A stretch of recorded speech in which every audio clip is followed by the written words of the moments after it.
বারিলতি রাজকচুর বীজ পুল। বারিলতি রাজকচু এক চাষ পদ্ধতি।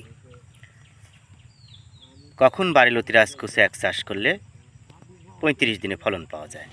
প্রিয় দর্শক, আপনারা দেখতে পাচ্ছেন চারার পাতা কাটার পর মোটামুটি 10 ইঞ্চি বা তারও বেশি লম্বা রয়েছে। এই চারাগুলো যাবে সুদূর রংপুর। রতন নামে এক ভাই এই চারাগুলোর অর্ডার করেছে। যারা বারিলতি রাজকচু চাষ করতে চান, মার্চের শুরু থেকেই চারা রোপণ করলে এমন মানের চারা হলে মাত্র 45 দিনেই ফলন পাওয়া যাবে। অর্থাৎ মার্চের শুরু থেকে যারা বারিলতি রাজকচু চাষ করতে চান, এ সময় চাষ করলে মাত্র 35 দিনেই ফলন পাবেন। এটা আমাদের বারিলতি রাজকচুর ক্ষেত। এই জমি থেকে আমরা চারা সংগ্রহ করেছি, দেখেন।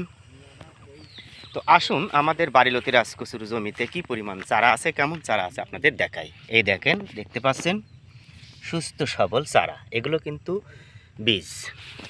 এই দেখেন, যারা চারা পেতে চান আমাদের সাথে যোগাযোগ করুন। ভালো থাকুন, সুস্থ থাকুন।